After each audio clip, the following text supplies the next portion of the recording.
este seminario multidisciplinario organizado por el Departamento de Síntesis, Área de Educación, Coordinación y Instituto de Encuentro.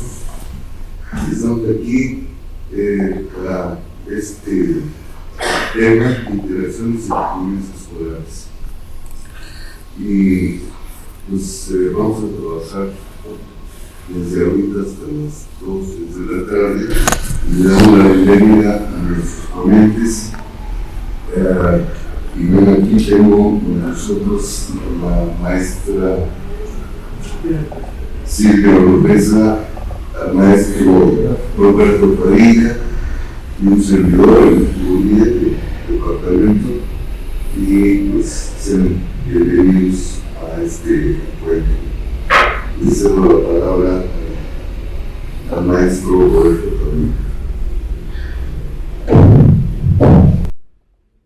Muchísimas gracias por la invitación. Estamos aquí presentes para inaugurar, para comenzar con el seminario multidisciplinario de interacciones en comunidades escolares con el tema de violencia, derechos y obligaciones en el entorno académico y social. Estamos muy contentos porque estos temas son muy fuertes, actualmente están, digamos, muy de moda. Desafortunadamente no les ponemos la atención necesaria ni sabemos realmente de qué se trata.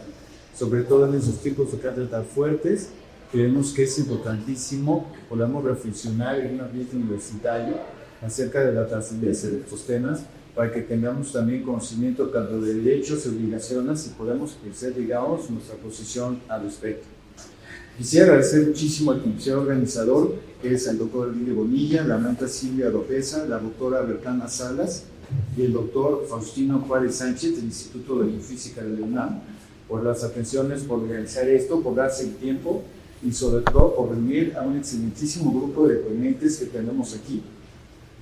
El doctor Miguel Ángel Huerta, la doctora Celia Bautista Romero, la doctora Patricia Caso Melo, el doctor Efraín Jaime Cervantes, el doctor Faustino Juárez Sánchez, el doctor Enrique Bonilla, la doctora Patricia Hernández, la doctora Dana Margarita Mercado Baza, el doctor Guillermo Santa Cruz, el doctor Fernando González y la doctora Andrea Carazo Ruiz, que vamos a escuchar por el lado de la jornada, que les agradezco muchísimo que estén aquí, que hayan venido a la universidad y que nos compartan todos sus conocimientos.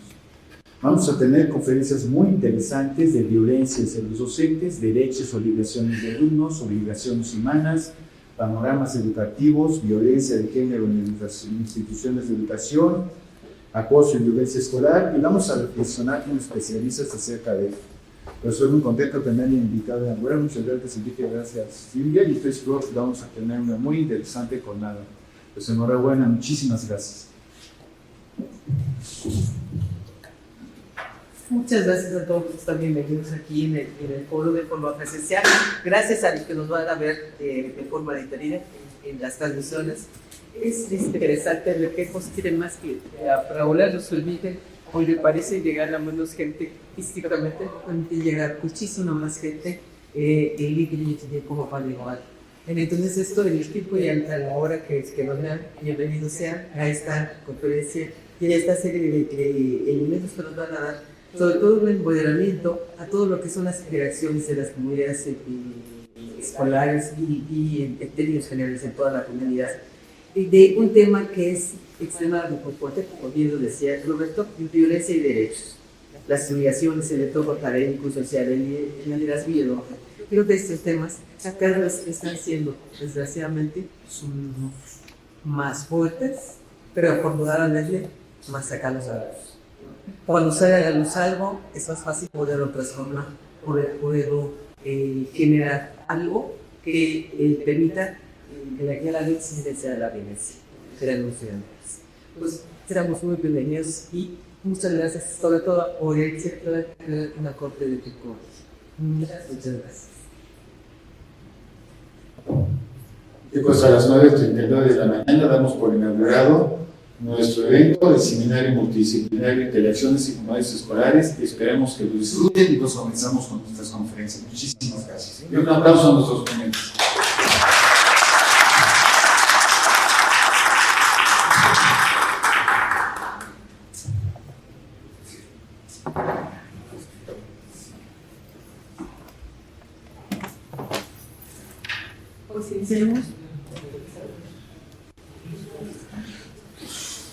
Iniciaremos entonces el día de hoy con la conferencia Generando Violencia en la Escuela, del doctor Miguel Ángel Huerta Zamora. Muy bien, sea usted muy bienvenido, doctor.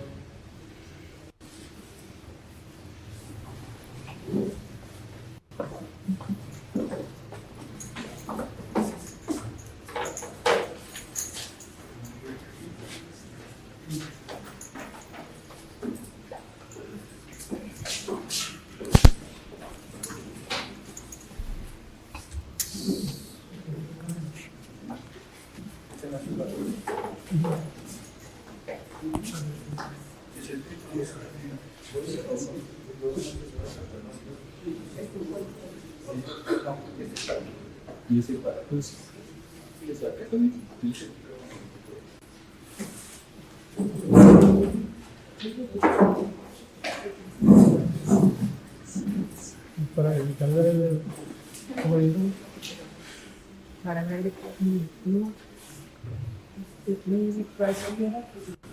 sí, ellos. Para cambiarlo. ¿Ustedes?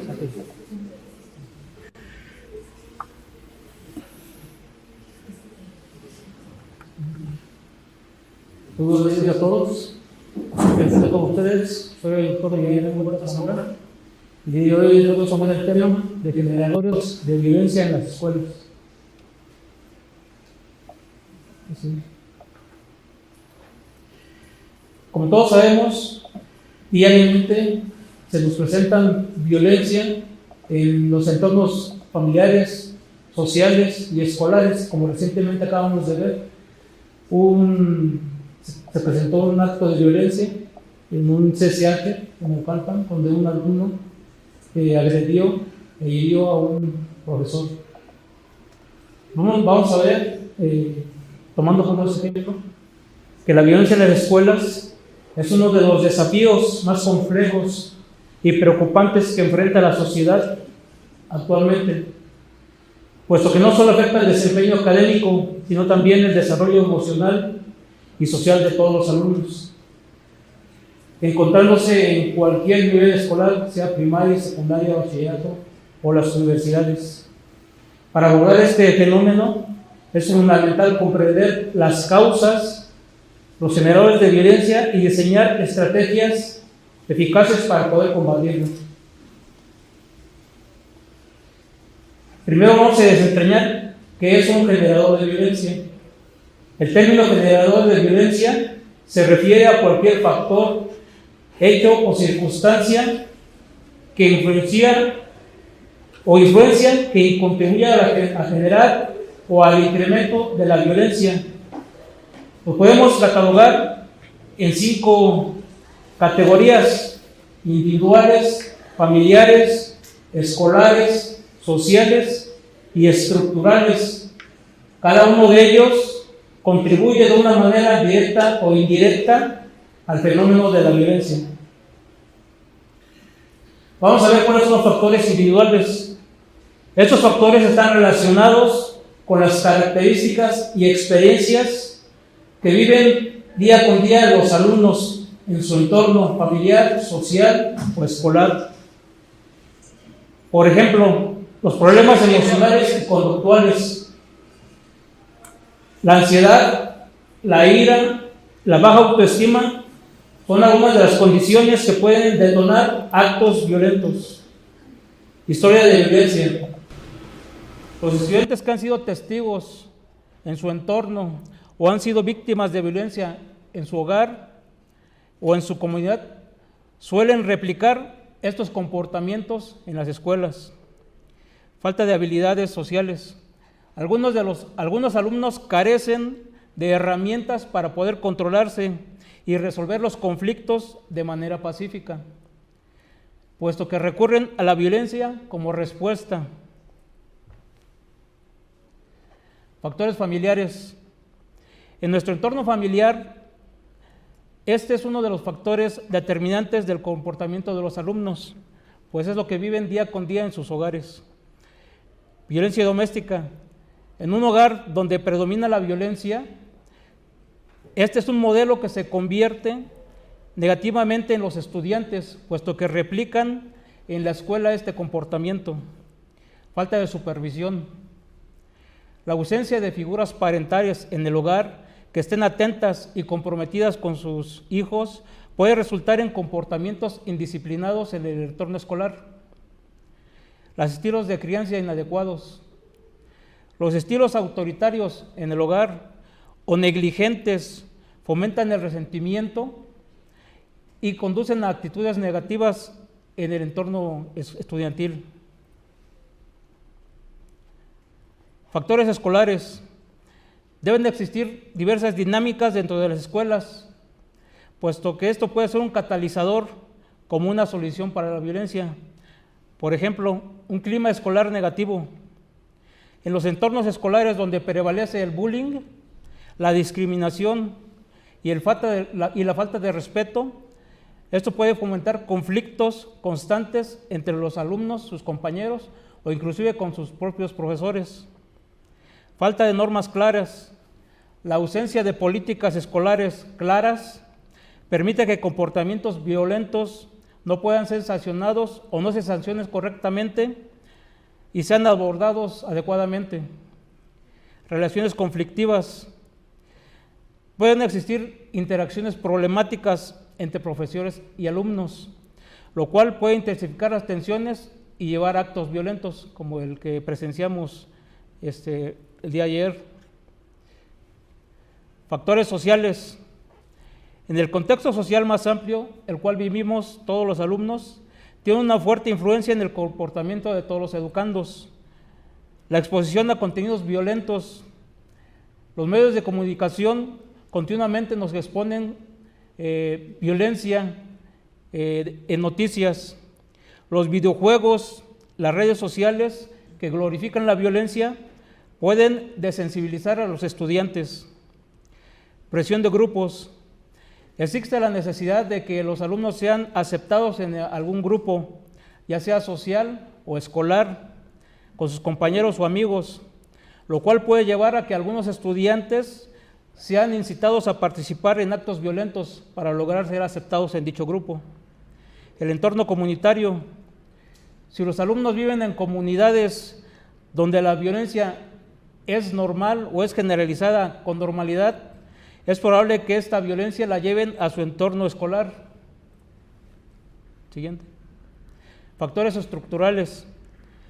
Hay factores económicos y sociales estructurales que también pueden generar las condiciones propicias para la violencia.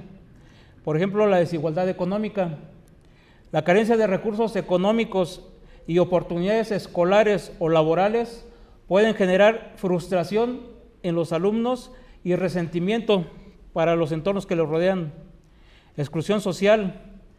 Hay alumnos que pueden sentirse marginados o rechazados, lo cual puede motivar a que dichos educandos recurran a la violencia como una forma de expresión. A continuación vamos a ver algunas estrategias que pueden ser adoptadas para contrarrestar la violencia escolar. Una de estas estrategias es la intervención individual. Podemos y debemos poner atención emocional para proveer servicios de terapia y apoyo psicológico para alumnos que enfrentan problemas emocionales o han sido expuestos a algún tipo de violencia, ya sea en su entorno social, en su hogar o en las escuelas. Educación emocional. Se deben de implementar programas educativos que enseñen a los alumnos a identificar y manejar sus emociones adecuadamente, fomentando habilidades como la empatía y la autorregulación. Promoción de resiliencia.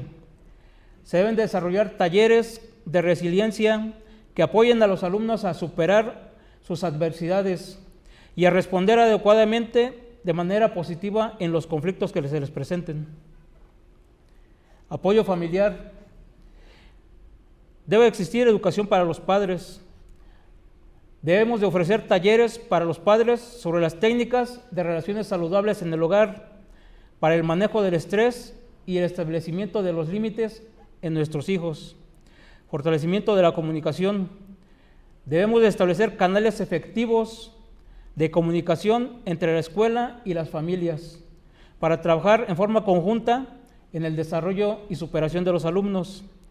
Prevención de la violencia en el hogar.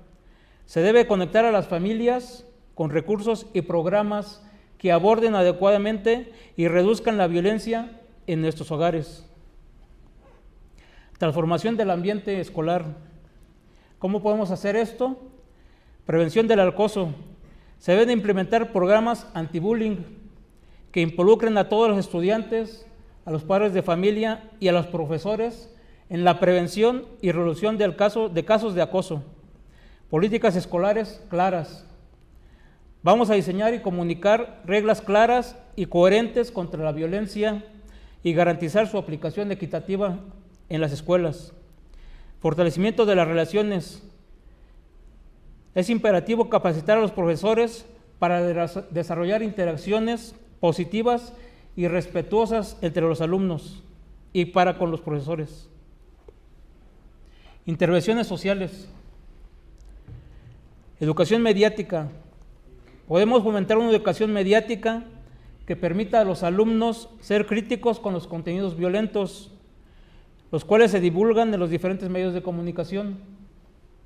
Alternativas positivas. Se deben de ofrecer a los alumnos actividades extracurriculares, como por ejemplo deportes, artes o visitas a museos, que proporcionen medios constructivos de expresión. Fortalecimiento comunitario. También podemos trabajar en colaboración con organizaciones comunitarias para reducir la violencia en las comunidades locales. Podemos hacer también reformas estructurales, por ejemplo, apoyo a estudiantes vulnerables. Podemos proporcionar becas, programas de alimentación y otros recursos para reducir las desigualdades económicas entre los alumnos. Inclusión social. Se deben desarrollar actividades y programas que fomenten la inclusión en todos los alumnos, especialmente en aquellos que se sientan marginados. Fomento de valores. Se debe de incluir en el currículo escolar enseñanzas sobre la importancia de la igualdad, el respeto y la convivencia pacífica en el entorno escolar. Como conclusión, podemos citar que la violencia en las escuelas representa un problema multidimensional, el cual demanda una atención urgente y coordinada por parte de toda la sociedad.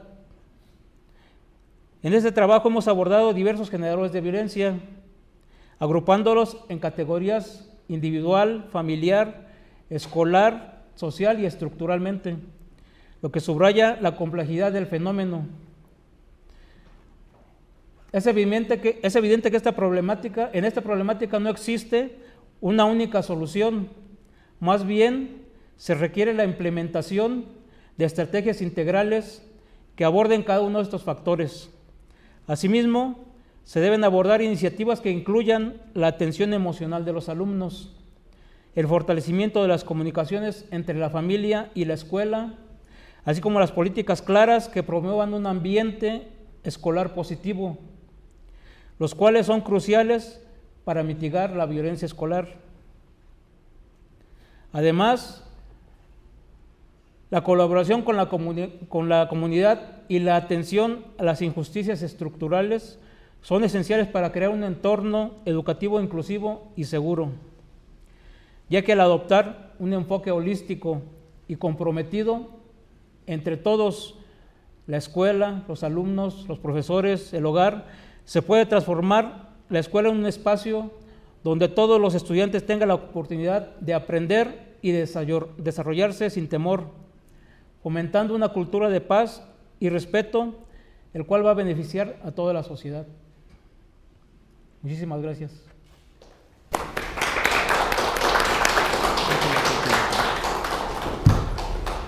Doctor, muchísimas gracias por ser tan puntual, tan breve y tan exacto en el tiempo. Muchas gracias. A mí me quedan como muchas preguntas. El planteamiento fue muy claro, pero me quedan muchas preguntas al respecto. Y antes de ceder la palabra, me gustaría que nos pudiera dar su opinión. Efectivamente, una de las cosas que más podría ayudar a la violencia es la prevención. Y la prevención implica pues también una capacitación de los docentes, ¿no? y esta capacitación de los docentes, por lo menos en esta universidad, para detección simplemente de los problemas que puedan tener los alumnos y poder canalizarlos, no la hay, pero tampoco hay para dónde canalizarlo. No sé si usted conozca alguna institución en donde esto ya se esté dando, porque sería interesante pues saber que ya hay algún lado en donde esta parte de la prevención se está dando. Realmente para dar esa capacitación no, simplemente se realizan previamente al inicio de las clases reuniones entre los directivos y las escuelas, poniendo énfasis en la atención que se debe poner a los alumnos, la forma de comportarse y tratarlos de forma adecuada y cortés, para que de la misma forma sea recíproco, que los alumnos sean atentos con sus profesores. Ok. Pues sí, es todo un problema, ¿está sí, usted claro de acuerdo? Que sí. Realmente es todavía un cambio que estamos viviendo en la sociedad que se pretende transformar, ¿no? Así es. Bueno, antes de despedir al doctor y agradecer mucho su participación, no sé si hay alguna pregunta o comentario que quiera hacer el público presente o quienes nos están viendo en línea, lo podemos hacer y bueno, aquí lo vamos checando. Pues, insisto, creo, doctor, que esta parte de la prevención que usted maneja como uno de los elementos fundamentales debe ser algo que no solo sea la plática, claro, sino que cómo detectamos los profesores en aula a dónde mandar a los alumnos y luego a dónde mandarlos, es otro de los elementos, los canales que puedan ayudar a nuestros alumnos a tener prevención ante los elementos de violencia. Puede ser algo fundamental. Claro que sí. Habrá mucho trabajo que hacer. Así es. En todas las instituciones educativas y a todos los niveles, ¿no? Así es. Pues muchísimas gracias, un placer. doctor.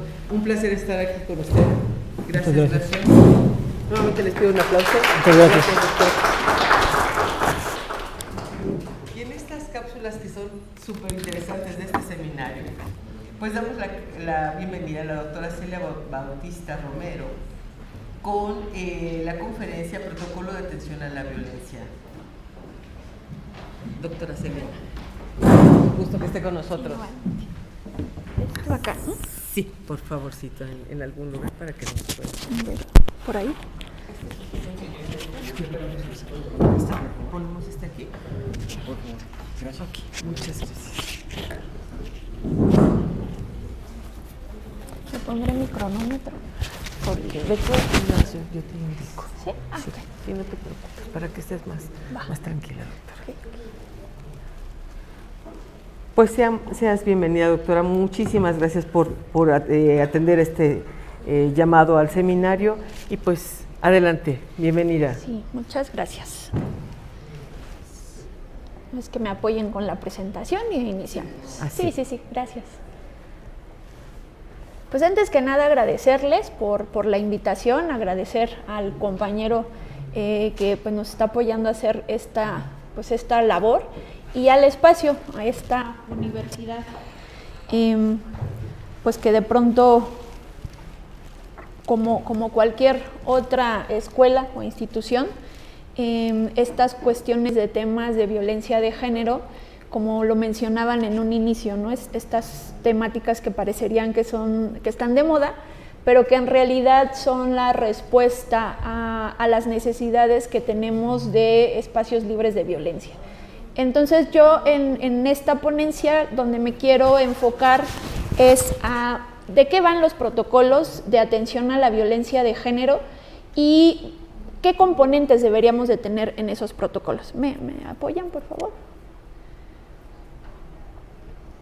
Bueno, el primer punto que tendríamos que distinguir, porque a veces tenemos esa confusión, es primero, ¿qué es la violencia? ¿No? La violencia en un término general, o al menos partiendo de lo que señala la Organización de la Salud Mundial, pues nos dice que es este uso intencional, o sea, sí buscamos este objetivo de hacer pues uso de la fuerza o del poder o también de las amenazas contra nosotros mismos, pero también contra otras personas, contra ciertos colectivos, y que esto sí va a generar como resultado una afectación a nuestra salud desde un enfoque psicológico, desde un enfoque físico, pero también puede generar afectaciones en cuanto a nuestro desarrollo.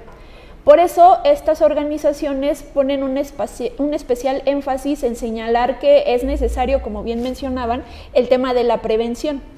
Pero después se cruza otro tema que pues de pronto es el que está ahora más en boga, que es el tema de la violencia de género, pero es importante mencionar que la violencia de género no es sinónimo de violencia contra las mujeres, porque eso se confunde mucho y de pronto yo también doy clases y capacitaciones, y es como muy constante esta referencia a decir, bueno, pero es que son todos estos ordenamientos jurídicos de protección a las mujeres, y en realidad no es así. Sino la violencia de género, estamos hablando de sí esta violencia que se genera, que da daños o provoca daños, pero que tiene que ver precisamente con los temas de género, cuando ubicamos las razones de género. Pensémoslo un poco desde esta noción en donde tenemos, no sé si ustedes recuerden cuando teníamos estas planillas de dibujitos, y teníamos la muñeca y teníamos la ropita, ¿no? Y que las recortábamos. Bueno, hagan de cuenta que los temas de género, esta construcción social de género, lo que trata es una planilla de cómo deben de ser los hombres y cómo deben de ser las mujeres. El problema es que cuando recortamos la ropita, pues algunos pues no tenemos el cuerpo de esa muñeca y no nos cabe. Entonces esos mandatos de género se nos van imponiendo, y cuando nos salimos de esos mandatos es donde se genera la violencia, porque entonces estamos de alguna forma juzgando y viendo mal a aquellos que se han salido de ese molde.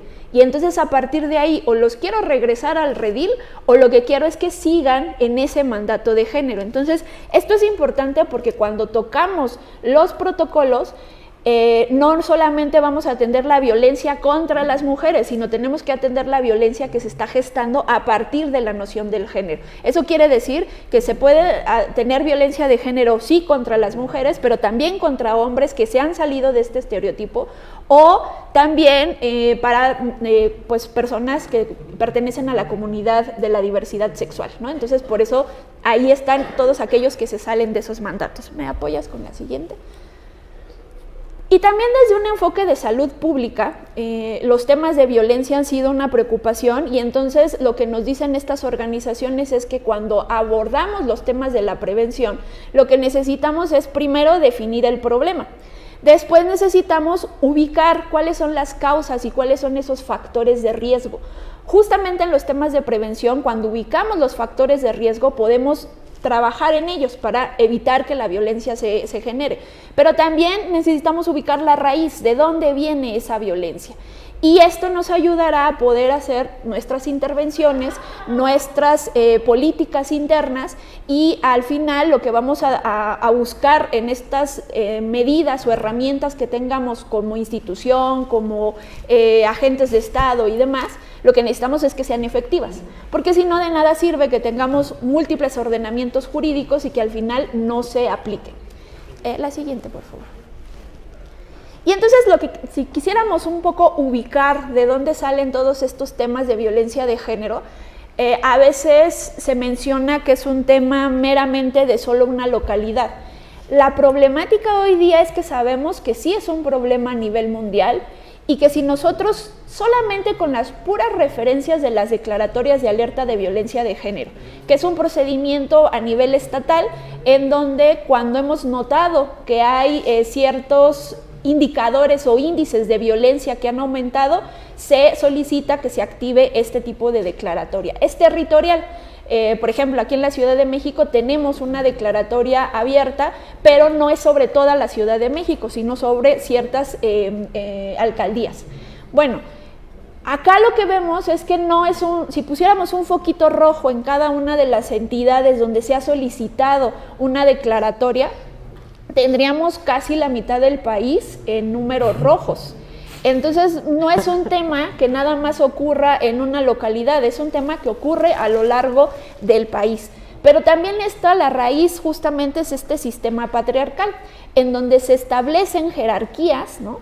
En donde se dice que quien vale más son los hombres, quien vale menos somos las mujeres, y aunque se han hecho avances significativos, evidentemente, y que hoy día en un espacio como este educativo que tengamos seguramente más mujeres, porque eso es lo que también las estadísticas dan cuenta, eso no quiere decir que de pronto toda la educación llegue a todas las personas, porque estamos hablando de esta raíz que de pronto sigue manteniendo una visión en donde pues esta jerarquización se sigue manteniendo, y entonces lo que estamos buscando a través de esta incorporación de herramientas es lograr pues estos cambios.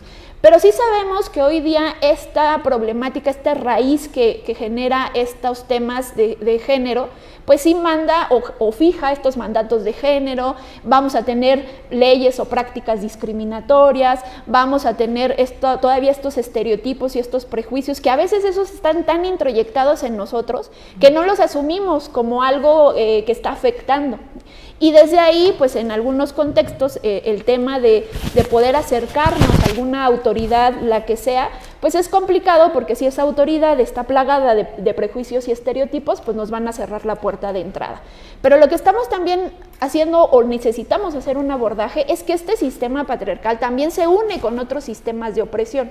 Y entonces tenemos a colectivos que en mayor medida van a estar más afectados pues por todos estos contextos. ¿Me apoyas, por favor? Entonces, ¿qué es lo que se ha hecho en el Estado mexicano al menos, ¿no?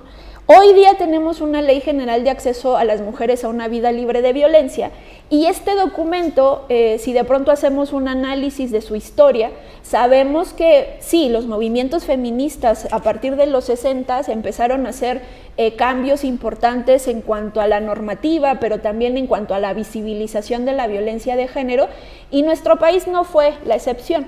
Sin embargo, pues sí, estábamos peleando con un monstruo enorme y no fue tan sencillo que hubiera mujeres que incidieran en una regulación de esta naturaleza.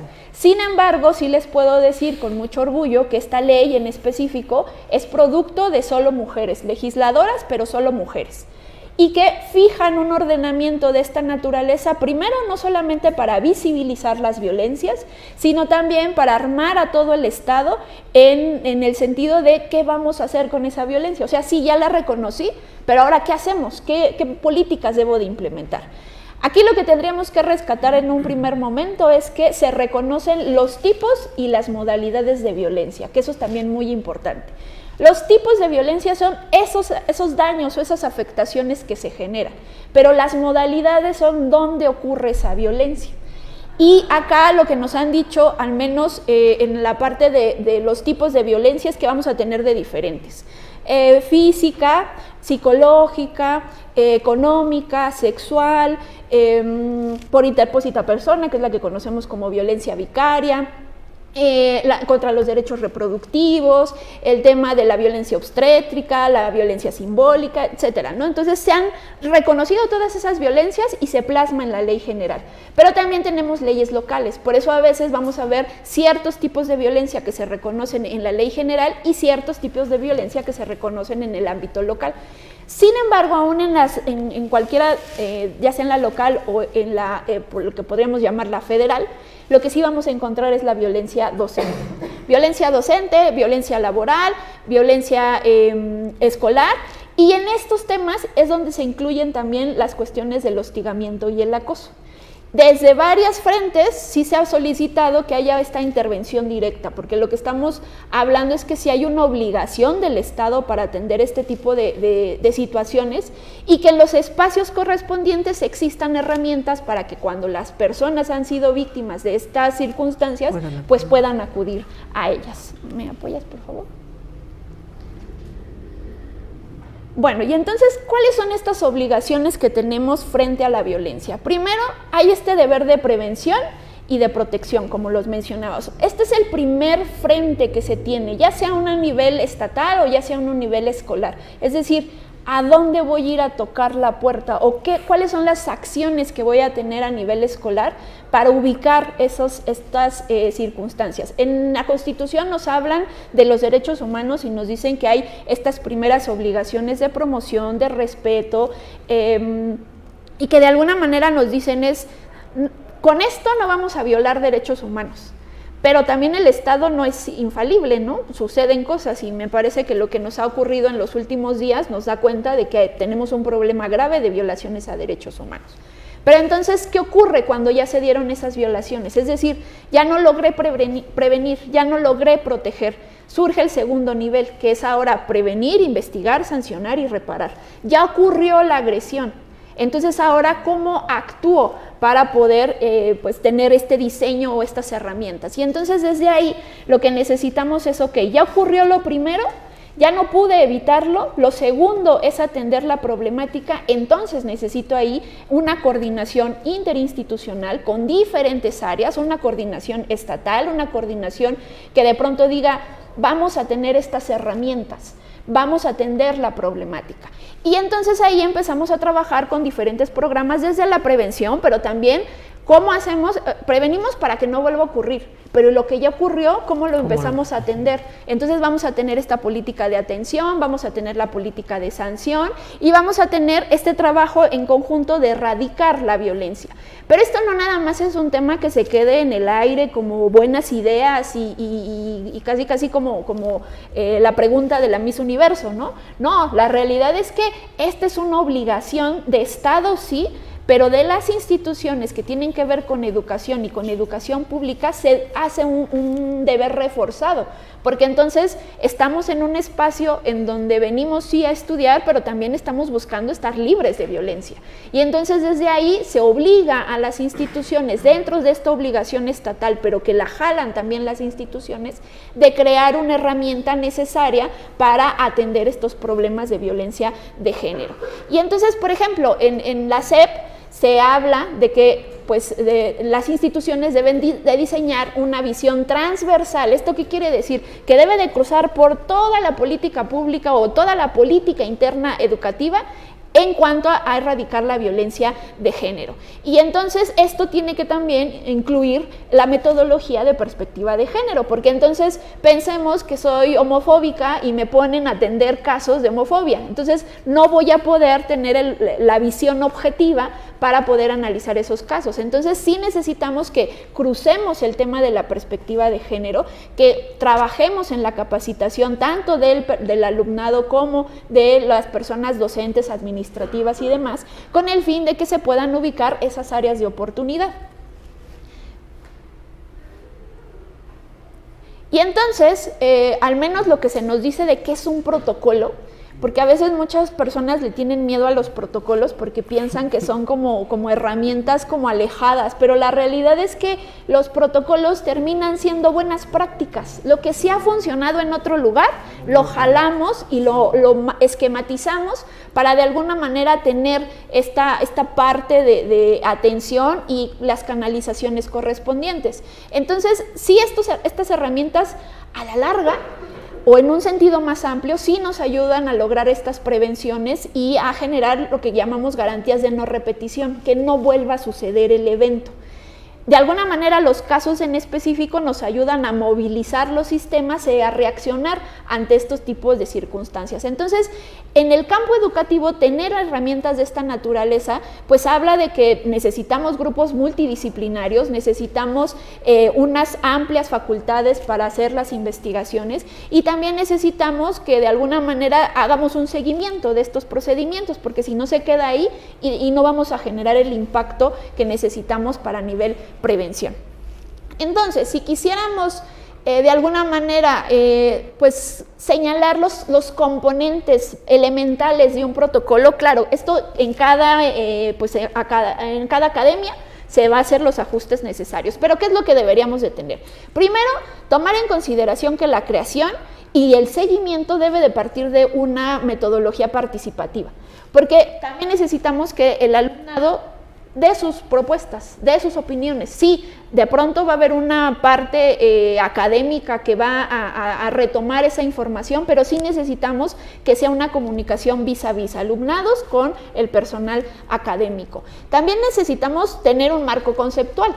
¿Qué es lo que vamos a atender en ese tipo de casos y poner las definiciones? Hoy día tan solo en los temas de la comunidad de la diversidad sexual, el LGBTIQ y más, pues eso a veces confunde. Entonces necesitamos tenerlo dentro de nuestro marco conceptual, hablar, por ejemplo, tener bien la definición de qué es violencia de género, tal vez separarlo de qué es la violencia contra las mujeres. O sea, sí tenemos que ser muy claros en nuestro marco conceptual de lo que vamos a tratar en ese protocolo.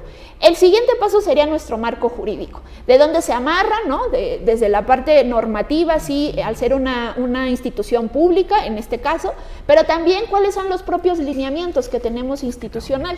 Y desde ahí nos vamos yendo. Pero también tenemos esta parte de los compromisos institucionales. ¿Qué tanto la institución le importa atender estas problemáticas? Hablamos también del alcance, hasta dónde vamos a llegar con este protocolo, cuáles son los casos que sí vamos a atender, y entonces sí, entramos a cuáles son las instancias responsables. Eso a nivel institucional es con lo que debemos de fijar. ¿Con quién voy a llegar en primer contacto? Después, ¿cuál va a ser la atención de la denuncia? ¿Quién va a llevar la investigación? Y de pronto, si esto lo vamos a canalizar a un tribunal universitario o a una área jurídica. ¿Me apoyas, por favor? El procedimiento básicamente es primer contacto, quién es la persona que va a tomar la entrevista, va a hacer la formalización de la queja y va a canalizar. ¿A dónde canaliza? Al área de investigación. En algunas academias tienen una unidad específica de temas de género, en algunos es un área que se crea en específico o un comité. Se hace esta recepción de pruebas, el acopio de pruebas, se hace el desahogo de las mismas, es una testimonial, hay que hacerle preguntas en relación a lo que estamos haciendo. Se da una etapa de alegatos de cada una de las partes, qué quiere decir en relación a los casos, y después se pueden fijar también medidas de protección. Si yo estoy tomando en consideración que es un alumno o un profesor el que está agrediendo, no los puedo tener en el mismo espacio. Entonces voy a tener esas medidas de protección. Lo siguiente es emitir la resolución. Y ahí vamos a fijar las sanciones. Obviamente esto se liga con sus propios procedimientos internos. No sé, una sanción a un profesor, una baja a un alumno, eso todo tiene que ir ligado con sus propios lineamientos internos. Y finalmente nos vamos a la canalización, porque si de pronto tenemos un tema en específico dentro de los alcances en donde ya está una comisión delictiva, pero yo aquí en una institución académica no lo puedo resolver, mando ante la autoridad correspondiente y que ahí se haga la investigación. No me hago un deslinde, pero no tengo la competencia para investigar esos casos. Y finalmente, lo que sería importante retomar, y este es un párrafo de la Corte Interamericana de Derechos Humanos que nosotros, al menos en el Estado mexicano, tenemos ya varias sentencias en donde nos han condenado, y este es un párrafo muy común que se repite en esas sentencias, y lo que dice es: el deber de investigar es una obligación de medios y no de resultado, que debe de ser asumida por el Estado como un deber jurídico propio y no como una simple formalidad condenada de antemano a ser infructuosa. Traducción: si vamos a investigar, lo vamos a hacer bien y que el efecto sea esa sanción, porque lo que estamos buscando es mandar mensajes de que la violencia no está permitida y que se va a actuar en consecuencia. Si lo hacemos solamente como una formalidad, no estamos atendiendo la problemática y no vamos a lograr que las personas vivan una vida libre de violencia. Muchas gracias. Muchísimas gracias, doctora, de veras, muy amable. Pues de la misma forma, antes de ceder la palabra al público por si hubiera comentarios o preguntas, me queda a mí muy claro, doctora Celia, que los protocolos pueden ser muy interesantes, pero me queda también claro que hay parte de los protocolos, por lo menos en nuestra institución, en donde el género todavía no está muy bien definido. Hablar de protocolos de violencia de género, también lo pongo como pregunta, doctora. A mí me parece corto de repente, porque también hay discriminación en esta universidad y quizás podamos ser censurados pero el maestro Enrique Bonilla y su servidora no nos importa mucho por grado académico. O sea, si eres doctor, puedes hablar. Si no tienes doctorado, perdóname, lo siento, ¿no? O sea, Sí, eres discriminado. claro. O sea, hay violencia por grado académico, hay violencia en otros sentidos en donde tampoco se ha percibido, pero si tienes una diversidad, o eres divergente, tienes una mente divergente, autismo y todos los síndromes que podemos tener y detectar o no detectar, también eres discriminado como tonto, ¿no? Entonces creo que los parámetros de los protocolos, a veces para mi gusto, no sé para ti doctora, han quedado cortos. Sí. ¿Tú cómo lo ves? En particular estos que tienen que ver con violencia de género es la respuesta a todo el fenómeno que vivimos y por eso de alguna manera se mandata por la obligación estatal, ¿no? Y al ser una institución pública pues se tienen que tener. Sin embargo, lo que luego se trabaja en estas temáticas como de discriminación, digamos como otro tipo de afectaciones, acá se pueden tener un área en un tribunal universitario, en la área jurídica, y de pronto poner estos procedimientos. ¿Cuál sería el caso de las quejas que deberíamos de tener? O sea, de pronto esa es la bondad de los protocolos, que nos pueden ayudar porque terminan siendo una metodología que la podemos aplicar con todos, nada más ahí hay que definir el alcance y las atribuciones que vamos a tener y a lo mejor las áreas que van a investigar, porque en este tema de género sí necesitamos personas muy, muy sensibles al tema, que puedan hacer estas distinciones por lo bien que usted mencionaba, que a veces no sabemos de qué va muy bien el género, no entendemos muy bien esto de la diversidad, entonces eso es la complicación. Pero cuando tenemos un área como general de alguna manera dentro de estos tribunales o unidades jurídicas, sí se pueden trabajar en estas herramientas y al final todo se liga con los reglamentos que tenemos, ¿no? ¿Cuál va a ser la sanción? Si cometiste una falta grave o una falta leve, bueno, aplicar ese tipo de procedimientos. Entonces, sí de pronto nada más hay que vigilar nuestros propios ordenamientos hasta dónde no lo permite, porque sí podemos establecer esos protocolos. La ventaja de los protocolos es que son herramientas para ayudarnos a desempeñar bien la labor. Entonces, en la medida en que se establezcan a partir de la problemática que tenemos, va a tener un buen fin. Siempre y cuando también lo que mencionábamos, que sean efectivos, porque si no de nada sirve que nada más tengamos ahí el procedimiento y que sepamos que no va a pasar nada.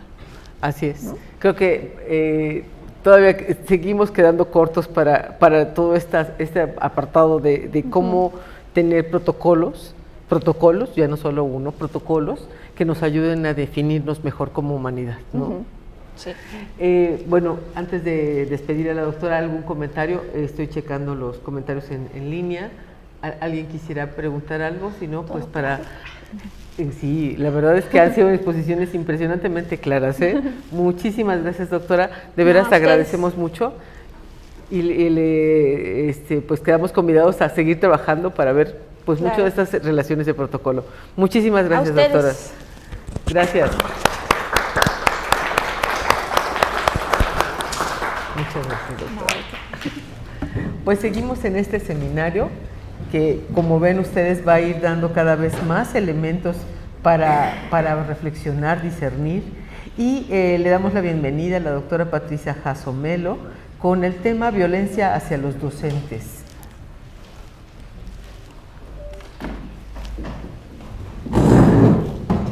Doctora, bienvenida. Muchas gracias. Esto es para que te lo pongas en su lapita, por favor, que podamos oír para grabación. Gracias.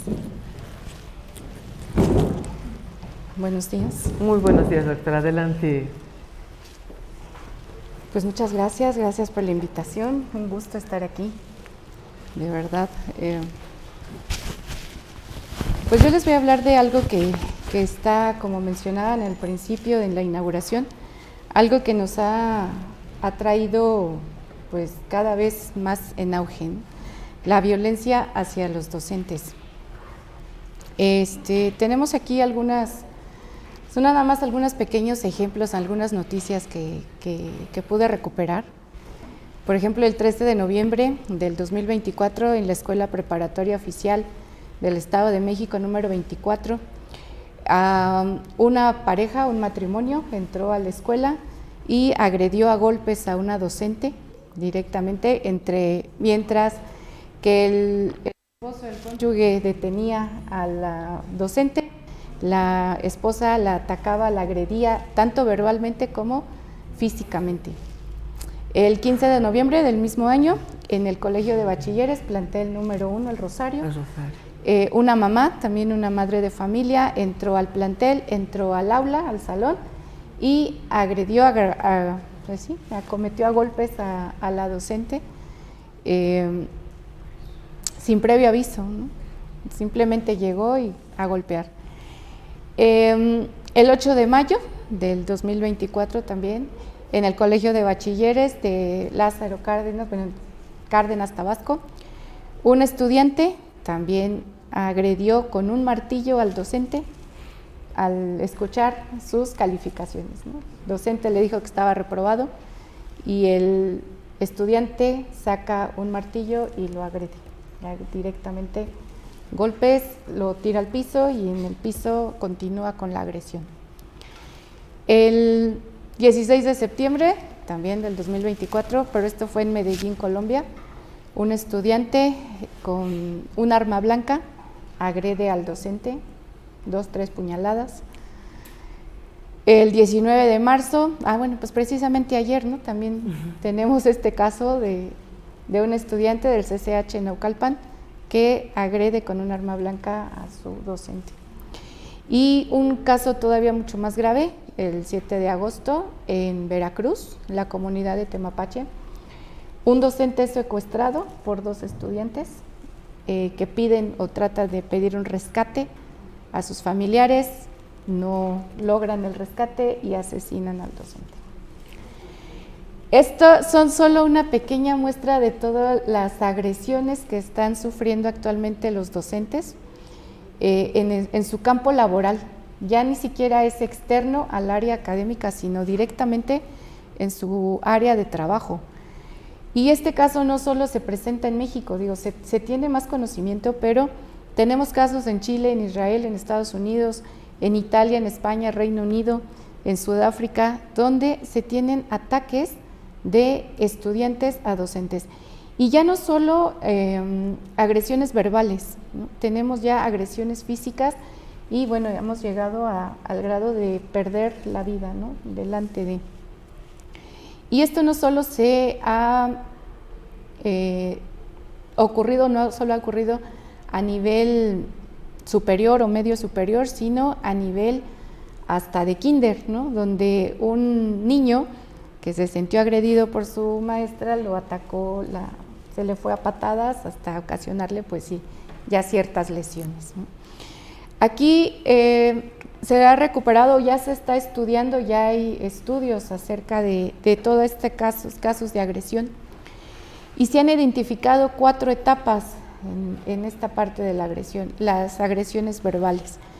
Inicia desde pues los apodos que se les ponen a los docentes, inicia en la parte ya de burlas, de burlarse ya no solo a escondidas, sino ya en muchas ocasiones enfrente del docente, de exhibirlo en diferentes formas, de menospreciarlo también, y bueno, extender rumores también en contra del docente. Esa es una de las partes de la violencia verbal. La violencia física, bueno, pues ya las agresiones, desde empujones, arrojarle objetos y pues a los golpes directos. Tenemos también la violencia patrimonial, en donde existe ya la destrucción a sus bienes. Tiene aquí casos en los que pues el coche es el que siempre sufre las consecuencias, ¿no? El rayarlo, el romperle los vidrios o el destruir parte de sus pertenencias. Aquí también se dan casos, por ejemplo, de que a una docente le robaron sus llaves, las llaves de su auto, las escondieron. La docente no se podía ir a su casa, tuvo que pagar 2,000 pesos para poder que le abrieran el coche y poder regresarse. Entonces eso ya también es un acto de violencia patrimonial. Y la violencia virtual, que bueno, esta parte es algo que está cobrando mucho más auge, está cobrando mucha fuerza, ¿no? Y esta viene al empleo de cualquier medio tecnológico, cualquier medio que pueda exhibir los videos, WhatsApps, todo lo que tenemos actualmente en la parte de tecnología, pues es una violencia que están ejerciendo o que se ejerce también hacia nosotros como docentes. ¿Cuáles son las causas? Bueno, ya el compañero Miguel Ángel nos mencionaba algunas de estas causas, pero uno de los factores que menciona mucho este estudio es la actitud de los docentes hacia los estudiantes. Ese es un punto que se remarca mucho en el estudio que realiza Pérez y compañía, en donde la actitud del docente hacia el estudiante llega a generar esas agresiones. Si los estudiantes se sienten agredidos de alguna forma por los maestros, ellos van a responder también con agresión.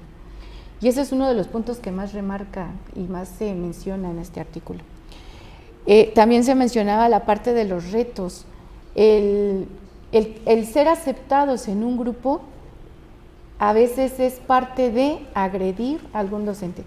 Y en esto es sobre todo aquellos docentes que son como mencionan ellos, ¿no? Y como dicen, pues los más buena onda o los más blanditos, ¿no?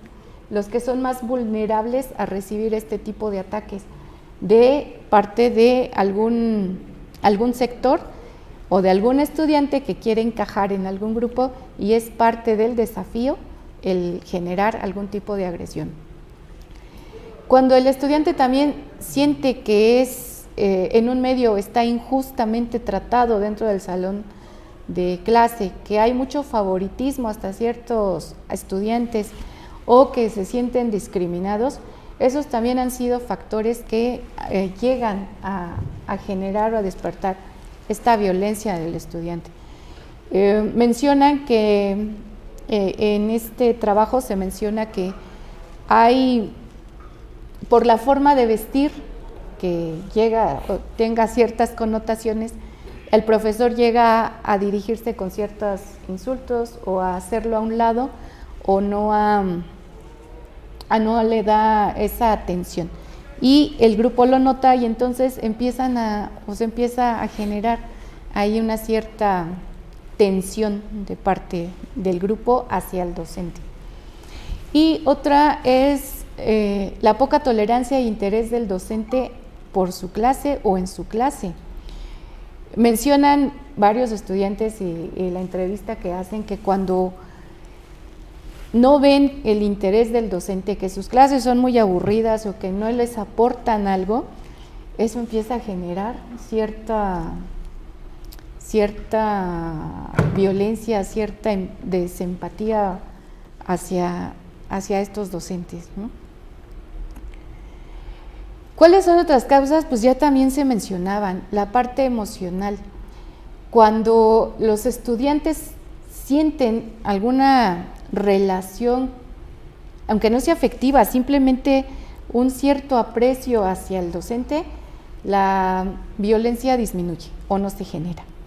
Pero si existen aquí esta interacción que puede llegar a pasar los límites de cortesía, entonces es cuando se puede generar. Cuando, como mencionan muchos de los estudiantes, es que el maestro es muy llevado, ¿no? Le gusta alburear con nosotros o pues le gusta hacer comentarios ofensivos. Bueno, pues entonces esta parte ya no se tiene ese límite del respeto y entonces puede generar o puede llevar a situaciones de esta violencia. Y el manejo de las emociones, ya también lo mencionaba el compañero Miguel Ángel, en muchas ocasiones la violencia que se genera en sus casas o en sus centros de trabajo, o simplemente el no saber expresar sus propias emociones, puede desembocar a que puedan explotar o puedan de alguna forma evidenciarlas dentro de un aula o dentro de un espacio educativo. ¿Cuáles son estas consecuencias? Pues evidentemente hay muchas consecuencias hacia los docentes. Las primeras, pues las afectaciones emocionales. Aquí el docente puede llegar o pasa por estrés, por etapas de ansiedad y hasta por depresión. El desinterés por el trabajo, y esto es un punto bien importante porque cuando el docente no se siente apoyado, no se siente valorado o no se siente que no hay alguna consecuencia o que no hay algún beneficio hacia su trabajo o que no está apoyado cuando hay alguna agresión hacia él, empieza a disminuir y a relajar la disciplina dentro del aula y también empieza a permitir o a ser más permitivo con los estudiantes. Y de ahí pues a lo mejor a no completar sus programas o a no tener ese interés por completar un programa educativo. Y un punto bien importante que me llamó mucho la atención es la negación de la problemática. La gran mayoría de los docentes no lo ve como un problema, lo ve hasta cierto punto normalizado, porque es algo normal. Ya los estudiantes de ahora no tienen el mismo respeto que tenían de antes, cuando no están reflejando estos puntos ya de violencia. Realmente esto ya es una violencia y muchos docentes, al aceptar que han sido violentados, sienten que pierden autoridad y sienten que pierden su estatus hasta cierto punto. Entonces, esto es una problemática seria porque no se exponen los casos, no hay una repercusión legal, no hay un castigo o una repercusión por ser agredidos. ¿Por qué? Porque no lo han denunciado como tal. Esta parte viene relacionada, ¿no?, con los estudiantes, no tienen la consecuencia o no hay una consecuencia hacia estos actos de violencia. Por ejemplo, en los casos que yo les mencionaba, el único que ha tenido o que ha tenido una repercusión legal es el joven que agredió con un martillo al maestro. Le dieron 5 meses de prisión preventiva. A la maestra que fue agredida por la mamá, un docente, la cambiaron de plantel. A la maestra. A la maestra. A la estudiante no se le negó el derecho de educación. La estudiante ni los papás tuvieron ningún tipo de repercusión, ni legal, ni siquiera por la institución. Entonces, esto es algo muy grave porque los maestros no se ven apoyados por las instituciones. Y en este caso las instituciones por lo regular prefieren atender el caso en forma interna, que no salga a la luz. Y pues como les digo, en el caso a la docente que golpearon la cambiaron de plantel por seguridad de la docente, ya que la mamá también la amenazó de muerte, ¿no? Entonces simplemente hicieron un cambio de plantel, pero a la estudiante ni a los papás hubo ningún tipo de repercusión legal, ni siquiera por parte de la institución. Y bueno, en esta parte pues tenemos todo un marco legal. Mis compañeros abogados no me van a dejar mentir. Tenemos toda la parte de los derechos humanos, tenemos la parte de la Constitución política que nos apoya y nos brinda toda esta parte de asesoramiento y nos brinda toda esta parte de derechos a los que tenemos privilegio. Sin embargo, no todos estos o no siempre se aplican, ¿no? Y este es el ejemplo que yo mencionaba, porque estos casos no fueron denunciados, no ha habido un levantamiento jurídico y no ha habido un precedente que pueda dar marco a aumentar las penas o dar a conocer ya estos casos. Esto es algo bastante importante. Y bueno, dentro de esta problemática, pues necesitamos una protección jurídica y laboral. Yo sé que todas las instituciones lo tienen, yo sé que ya existen estos marcos legales, sin embargo, no se aplican. Se necesitan estos protocolos de seguridad que mencionaba la doctora Celia, definitivamente son necesarios. También sé que muchas escuelas lo tienen, también sé que muchas escuelas los manejan, pero no en todas se aplican y como dicen, hasta que no tenemos el problema no se generan esta atención. El apoyo psicológico y emocional para las personas o los docentes que son violentados es muy importante porque en muchas ocasiones han dejado la docencia por este tipo de agresiones o este tipo de casos. Ya no se sienten capaces o seguros de poder trabajar en un ámbito que a lo mejor les gustaba o que era su forma de vida. Sin embargo, hay que cambiar. ¿Por qué? Porque la parte emocional ha sido afectada gravemente. Los programas de capacitación para el manejo de conflictos, y eso yo creo, yo también soy docente, no sé en su caso, pero creo que no hay un programa que nos permita manejar conflictos. Y aquí es un punto importante que también se mencionaba en este artículo, porque desde que el estudiante está en el aula y empieza como a tratar de interrumpirla, ¿no? Entre sonidos, entre pláticas, entre compañeros, entre hacer a lo mejor preguntas impertinentes que no van ni relacionados con el tema, desde ahí ya hay un foco de atención que se debe prestar y ser muy puntuales, que ya hay algo en el aula que puede generar o que puede desatar la violencia hacia este docente o hacia la parte del proceso educativo. La responsabilidad de las autoridades educativas definitivamente es un punto bien importante, porque la gran mayoría trata de evitar que esto se dé a conocer, ¿no? Tratan de que esto se trate en forma más interna y que no se exponga. Digo, casos como el de ayer es evidente que no se pueden tratar de ocultar, pero también no apoyan al docente para que levante un acta o para que lo lleve ante el Ministerio Público y se pueda seguir un debido proceso hacia este tipo de agresiones. Y también pues el docente, cuando no se ve apoyado ni por la institución, pues entonces se quedan aquí todos estos espacios en el que no hay apoyo para ellos.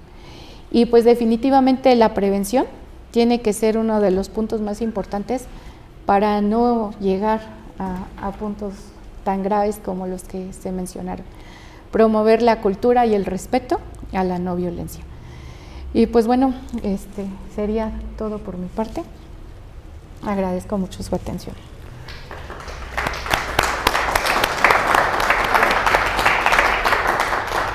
Doctora Patricia, me queda claro que es un tema poco tratado, pero poco evidenciado y efectivamente como escondido abajo del rincón, ¿no? O sea, me queda muy claro.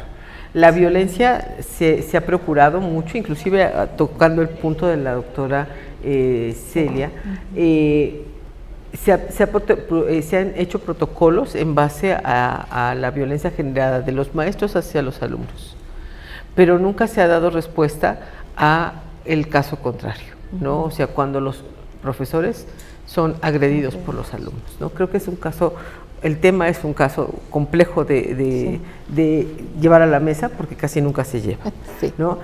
Al contrario, siempre se dice que quien ejerce una situación de poder es el profesor frente al alumno. Entonces, que en esa situación de poder hay mucho la violencia del profesor hacia el alumno. Pero efectivamente todos estos elementos, inclusive los primeros que mencionas, que me parecen importantísimos, es que no da bien la clase, es que no esto, es que no lo otro, es que, o sea, siempre hay como muchos elementos que juzgan o que justifican la relación de la violencia, ¿no? O sea, los alumnos están respondiendo así porque el maestro no está teniendo control, ¿no? Y eso termina desgastando, generando fricciones y agotando al maestro al 100%. Entonces, si antes no hacía esto bien, después de todo, menos lo va a poder hacer bien, ¿no?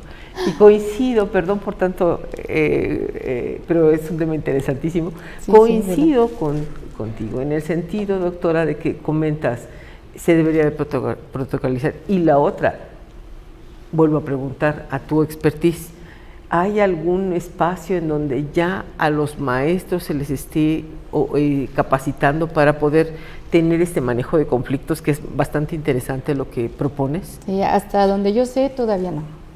Todavía no, porque por lo mismo es algo que no se ha evidenciado al 100%. Entonces no ha sido o no se cree que todavía sea una problemática, empezando por el propio docente. El propio docente creo que ya hasta está acostumbrado, a ver, díganme cuál es mi apodo, ¿no? Está buscando con los propios estudiantes, bueno, ¿y a mí cómo me dicen? ¿O por qué me dicen así? O sea, es algo que ya se empieza a normalizar por parte del docente. Si entonces el docente no lo empieza a ver como un problema, no lo empieza a expresar.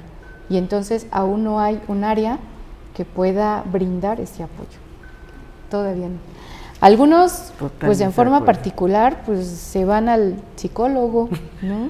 A atender la parte, pero la atienden como la parte de estrés. Claro, porque es muy complicado dar clase. Exacto, ¿sí? Porque mi grupo se me está durmiendo, entonces soy yo, ¿no? A mí esa es otra parte que también el docente empieza a normalizar. Y no creo que siempre sea cuestión del docente, ¿no?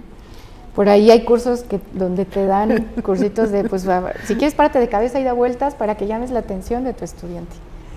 Pero y entonces viene la contraparte, y el estudiante hasta dónde tiene también el interés de, claro, ¿no? ¿Cuál es la contraparte y cuál es la parte que también el estudiante va a aportar? Claro, somos una suma. Exacto, es un dúo, así es. Inseparable. Somos una suma. Ahí no se puede decir, ay, el estudiante tiene la culpa o el docente tiene la culpa. Creo que ahí es mutuo. Pues no sé si haya alguna pregunta del público, algún comentario que externen. Yo creo que los temas nos dejan como muy impactados, ¿eh? O sea, traerlos a la mesa ha sido todo de veras un elemento muy asertivo del maestro Bonilla, ¿no? O sea, muchísimas gracias. El tema es complejo y complicado, sí, claro, pero efectivamente yo me quedo con esta parte, somos un dúo, o sea, tanto hay una sensación de obligación de un lado como del otro, sí, y hay una sensación de respeto de un lado como del otro, ¿no? Y me vuelvo a quedar con lo mismo, hay que aprender a ser mejores humanos y mejores seres, ¿no? Sí, claro, tratar de evitar llegar a algo a estos conflictos tan complicado. Muchísimas gracias, doctora. Un honor tenerte aquí. Gracias. Muchas gracias, doctora. Pues continuando con esta serie de reflexiones y discernimientos sobre todo lo que tiene que ver con la violencia, damos paso al doctor Efraín Jaime Cervantes con el tema Derechos y obligaciones de alumnos, docentes y autoridades en centros escolares. Doctor Efraín. Pero esa es la de Zoom. Esta va a ser vía Zoom. Entonces ya estamos listos para conectarnos. Listo.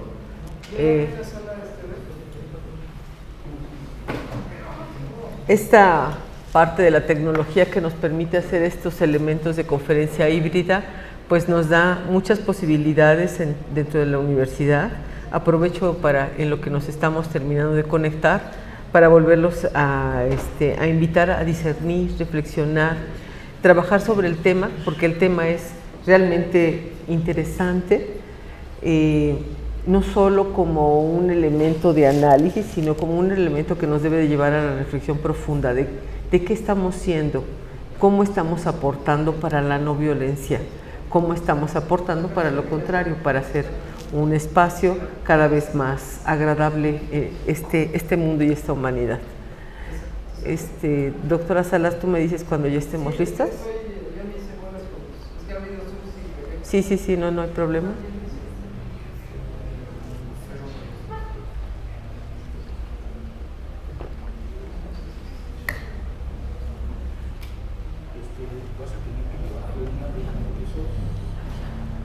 Y bueno, sigo aprovechando el tiempo para comentar que todo lo que hasta ahorita estamos viendo, creo que atañe a todas las instituciones, desde los primeros grados hasta los últimos. Esta parte en donde vimos la exposición de la doctora, que nos hace todo este énfasis y esta relatoría sobre la violencia docente desde kinder, creo que es una parte bien interesante que nos mueve y nos conmueve. Que nos llega a hacer, bueno, por lo menos a mí me hace pensar, ¿cuál es nuestra responsabilidad como seres humanos? Estamos ante una educación que viene desde el kinder, con violencia, ¿no? O sea, que un niño de kinder se atreva a patear a la profesora, pues nos da realmente datos de alarma de cómo está nuestra sociedad hoy actualmente, ¿no? O sea, ¿dónde está el respeto? No pienso a los otros, a mí mismo, porque cuando violento me violento, ¿no? O sea, creo que esa afirmación es importante. No solo estoy violentando al otro, no es lo que le hiciste al otro, es la forma en que tú te estás permitiendo verte a ti mismo, ¿no? Es la forma en la que tú te estás permitiendo vivir y convivir con los demás. Y creo que empezando por la violencia que estamos generando internamente, es una violencia bastante fuerte, ¿no? Y bueno, creo que las reflexiones en torno a este tema pues van siendo cada vez más profundas, ¿no? Y agradezco de veras nuevamente al doctor Bonilla por el atrevimiento del tema, por esta parte en donde pues hacernos llegar especialistas con estos temas a esta institución en donde no somos el caso ni la excepción, seguimos teniendo toda la problemática que hasta ahorita han dicho, le puedo poner palomita, palomita, palomita, palomita, ¿no? Y efectivamente reflexionar sobre todo esto. Doctora Salas, ¿tú me dices? No, no te preocupes. Yo encantada de seguir platicando y seguir dando mi opinión en el tema. Y me quedo...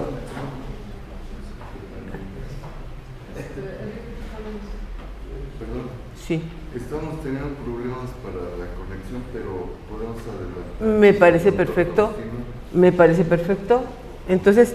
dejamos por un momento en lo que hacemos la conexión vía Zoom y podemos escuchar al doctor Faustino Juárez Sánchez. Bienvenido, doctor. La conferencia que nos va a impartir el doctor Faustino es Obligaciones Humanas. En lo que hacemos la reconexión, muy agradecida, doctor, de que nos ayude usted a hacer con calma la conexión. Muchas gracias, bienvenido a esta casa de el tiempo. Está aquí el micrófono, maestro, si se lo puede poner en una solapa.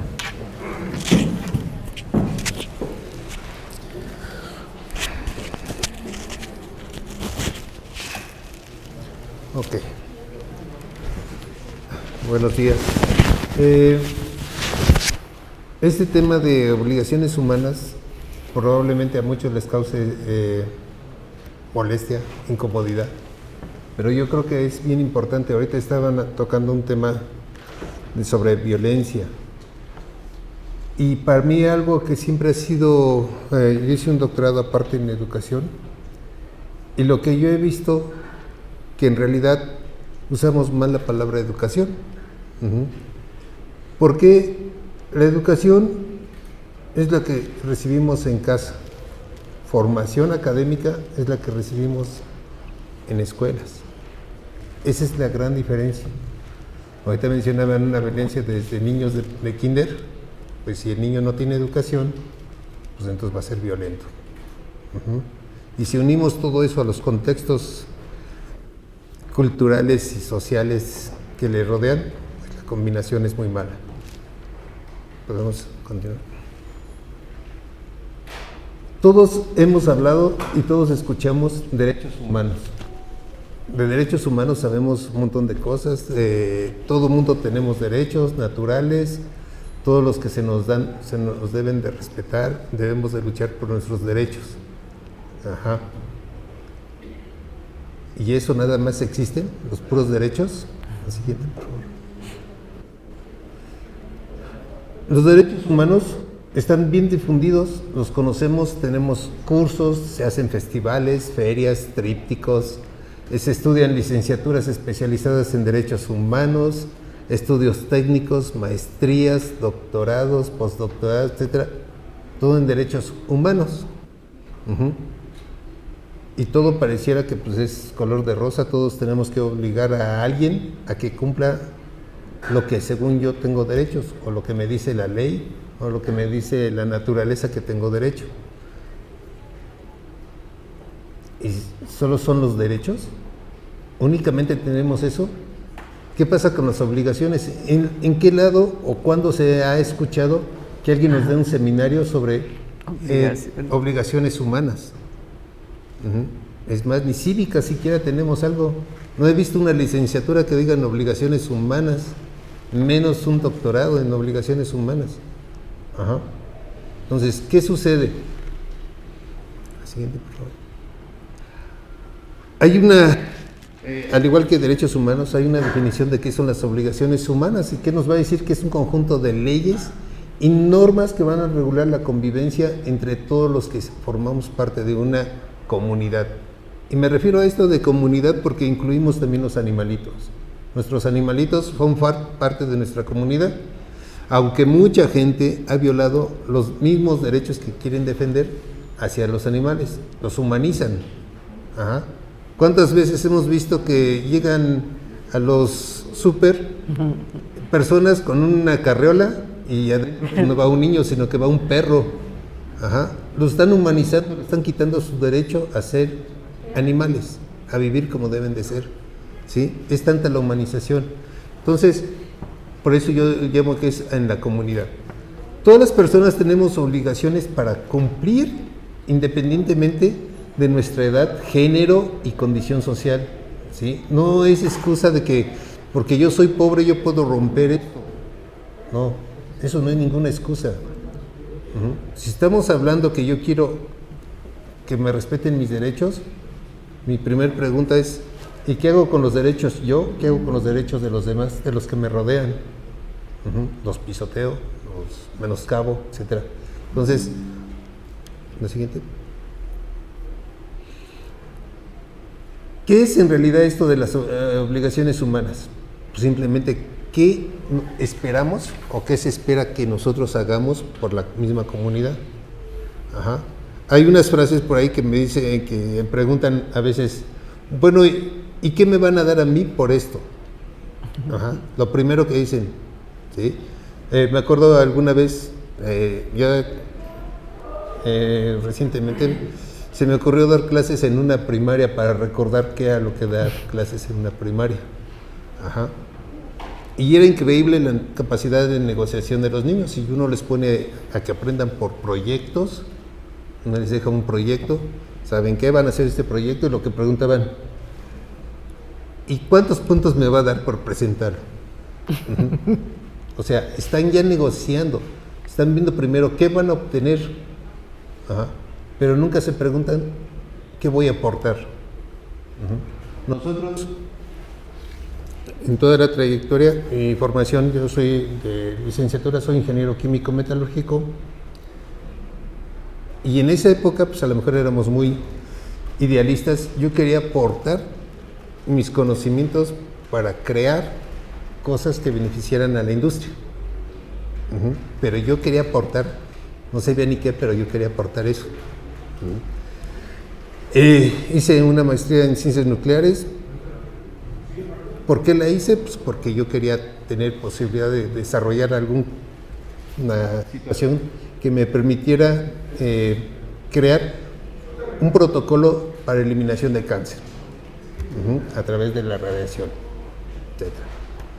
Después no me quedé conforme con eso, hice un posgrado, un doctorado en ciencias nucleares también, para ver cómo estaba afectando la radiación natural a la sociedad y proponer algunas propuestas para que pudieran mitigarse esos daños. Me quedé con dudas si yo era capaz de poder enseñar lo que yo quería a alguien y pues me metí a hacer un doctorado en educación.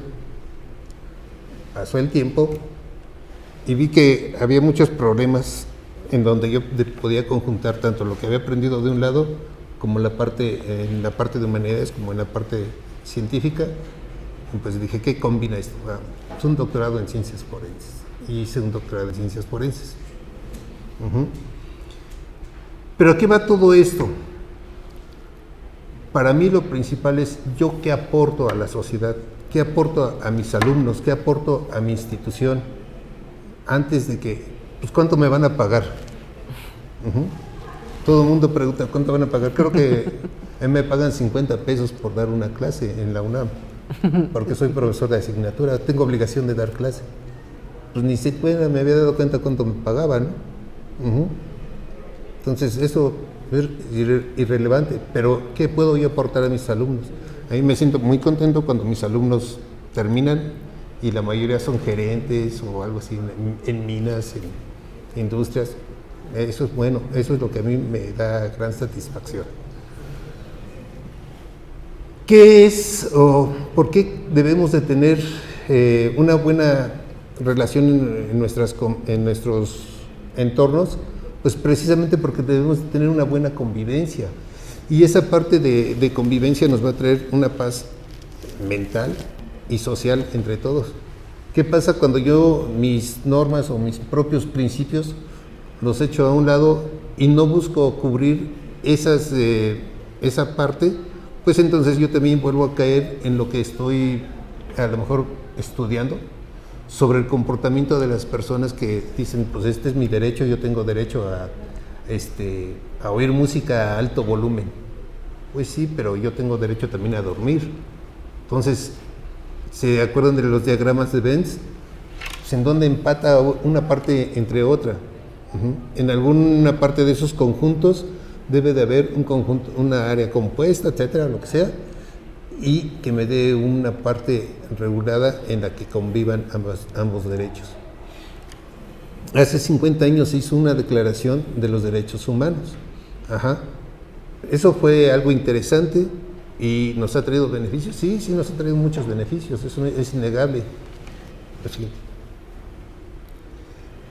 Pero, ¿eso qué conlleva? Por ahí hubo alguna frase en una película de esas de DC, perdón, que dice, todo gran poder lleva una gran obligación. Una gran obligación. Entonces, eso es lo mismo. Yo puedo tener grandes derechos. Y luego, mis obligaciones, ¿cuáles son? ¿Cuál es mi obligación para con la sociedad, para con mi vecino, para con mi propia familia? ¿Cuántas veces violamos los derechos de nuestros propios familiares y nos vale? ¿Por qué? Pues porque a lo mejor yo tengo un poder, si soy el que está, el benefactor, el que está dando todos los ingresos a la familia, etcétera, pues eso me da como un estatus de poder, pero eso no es cierto. Para mí lo más noble que debe de ser es uno que si uno está aportando, debe tener la nobleza para poder adaptarse y apoyar a su familia. Esos son los grandes cambios que debemos de hacer. Todo mundo estamos en un mundo de derechos y es común que vemos un montón de manifestaciones, protestas, todos peleando por ciertos derechos. Yo también tengo derecho a transitar una calle tranquilamente y hay una manifestación, me bloquea, yo no puedo transitar. Bloqueos de traileros, bloqueos de todo mundo bloquea, y aunque en la ley dice que no se pueden cerrar las vías federales y se bloquean las carreteras. ¿Y quién aplica esa parte que haga valer ese derecho de todos de libre tránsito? Nadie. Los mismos que deben de aplicar las leyes no las aplican. ¿Por qué? Porque de alguna forma están cargando el sesgo de su poder hacia su conveniencia. Porque saben que si quitan a los que están bloqueando una carretera federal, pues entonces pueden tener mayores problemas con toda la sociedad, y eso no les gusta porque es el poder. Están preservando su propio poder, sus beneficios, a costa de los derechos de todos los demás. Ese es uno de los grandes problemas a los que nos estamos enfrentando. El caso anterior mencionaban hacia los profesores y alumnos. Pues es lo mismo. Un profesor a lo mejor nos corren y se acabó, pero a los alumnos no los pueden correr y les pueden cerrar los alumnos las escuelas, etcétera, etcétera. Son medidas de presión, cosa que no hacemos los profesores, o raramente. Yo no he visto a un profesor que haga una medida de presión de ese tamaño, jamás. Entonces, todo esto, ¿por qué dicen que es un gran cambio todo lo de los derechos humanos? Sí, pero ¿qué ofrecemos a cambio de ese goce de los derechos humanos? Esa es nuestra gran pregunta. ¿Cuáles son nuestras obligaciones y deberes, al menos lo mínimo, para con nuestra misma comunidad o con nuestra propia nación? Así. Todo el mundo argumenta que los derechos están consagrados en la Constitución mexicana, etc. ¿Ok? Y ningún lado dice obligaciones ahí dentro de la Constitución mexicana. Pues las únicas obligaciones que tenemos como ciudadanos o habitantes del país es pagar impuestos. Y eso está bien regulado y está ahí. Y si no lo hacemos, nos llevan detenidos o nos cargan un montón de dinero, de multas, etcétera. ¿Sí? Entonces, ¿qué otra cosa está regulada en la Constitución que sea como una obligación? El votar. Decía por ahí. Dice también que el Estado está obligado a darnos instrucción cívica. Pues que yo recuerdo, a mí nunca me ha dado instrucción cívica. ¿Sí? No sé si a ustedes, la única instrucción cívica que me dieron fue en la secundaria, en aquellos tiempos. Civismo. Que había civismo, la clase de civismo, que era perfecto. Nos decían que tenemos que tener ciertos protocolos de actitud para con nuestra comunidad y con nuestro país. Ahorita nadie sabe nada de eso, ni siquiera sabe lo que es civismo, ¿no? Ese es un problema. Y a pesar de que están en las leyes que todo mundo defiende, que están para todo, dicen, está en la Constitución. Y ni siquiera a veces hemos leído bien la Constitución. El primer artículo dice que todos somos iguales ante la ley. Entonces, ahí ya no debemos de tener problemas de que si son mujeres, son hombres o no lo son, o lo que sea. Todos somos iguales. Entonces, ni siquiera entendemos eso.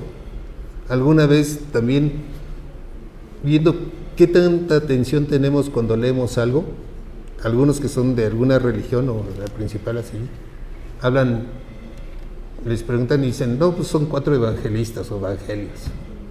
Caray. ¿Qué dice en la Biblia ahí? Si lo leen al principio, no es cierto, nada más hay un solo evangelio. Dice el evangelio según Juan, según quién sabe quién, según cada autor. Entonces es el evangelio, pero con la visión de cada autor. Es 1, no 4. Entonces, ¿de dónde salen así con eso? Entonces, de ahí no sabemos leer. Entonces, eso es un poco o muy grave, que no tenemos un pensamiento crítico. Aceptamos todos dogmas, y porque alguien nos dijo que eran 4, pues ya lo aceptamos como dogma, y es nuestro dogma de fe, y ya. Párenle de contar. ¿Qué está pasando con esto? Pues entonces ahora tenemos un mundo lleno de derechos y carente de obligaciones. Entonces está descompensado esta situación. No podemos ir con esta situación sin saber que también tenemos un carácter de obligaciones que debemos de cumplirlas. ¿Qué es lo que buscamos con ambas cosas? Si yo cumplo con los derechos, respeto los derechos de mi vecino, respeto los derechos de mis animalitos, respeto el derecho de todo mundo, pues yo voy a estar contento, pero también voy a querer lo mismo hacia mí.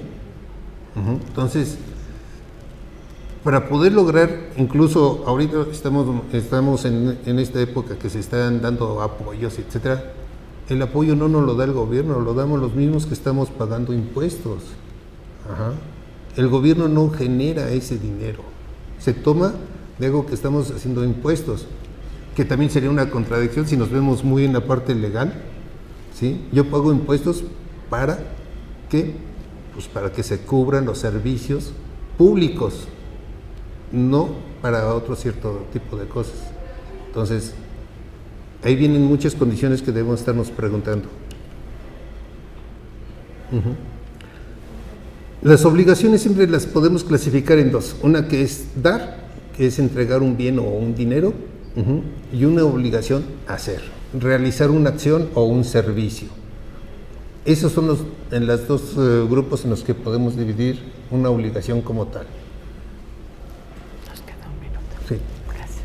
Las obligaciones que tenemos principalmente, ahí se les estoy marcando: respetar la dignidad de las personas, tratar a todas las personas por igual, respetar la intimidad de las personas, contribuir al bienestar de la comunidad, proteger y hacer un buen uso de los recursos naturales, otra cosa que nunca hacemos. ¿Cuántas veces a mí me ha tocado, yo salgo mucho a trabajo de campo, a hacer muestreos de agua, de gases, etcétera, y lo primero que me encuentro, en el lugar que menos pensaba que hubiera gente, hay las botellas de plástico, las bolsas, las papas y todo. Entonces, estamos dañando eso, las zonas de recarga de los acuíferos. Entonces, estamos mal. Y luego nos quejamos de que falta agua.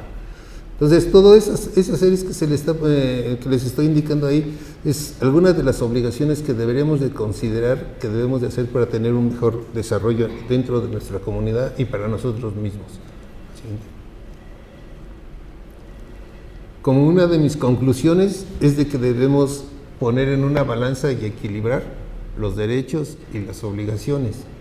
No podemos estar todo siempre cargado de la parte de los derechos, porque voy a exigir. ¿Y qué voy a dar? Los recursos se pueden acabar. En un momento dado todo se agota. Y si no equilibro eso con las obligaciones, no voy a poder hacer nada. Entonces, finalmente, mi pregunta es: ¿y tú qué deberes o obligaciones quieres adquirir?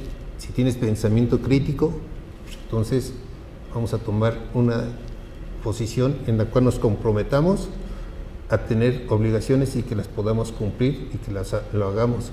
No nada más exigir derechos, sino que cumplir con las obligaciones, y dentro de esas mismas obligaciones es proteger y respetar los derechos de todo.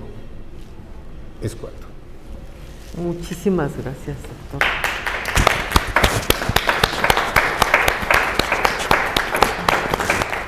Me queda claro que efectivamente cada vez legislamos más sobre los derechos y casi nunca tocamos el tema de las obligaciones, ¿no? Las obligaciones mutuas de un lado y del otro, de esta interacción que hemos estado hablando, en todos los aspectos que podamos tener. No sé si tengamos algún comentario o alguna pregunta. Sí, por favor. Sí. Guillermo. Adelante. Ah, sí. ¿Sí viva voz? Sí. ¿Me escuchan? Sí, claro.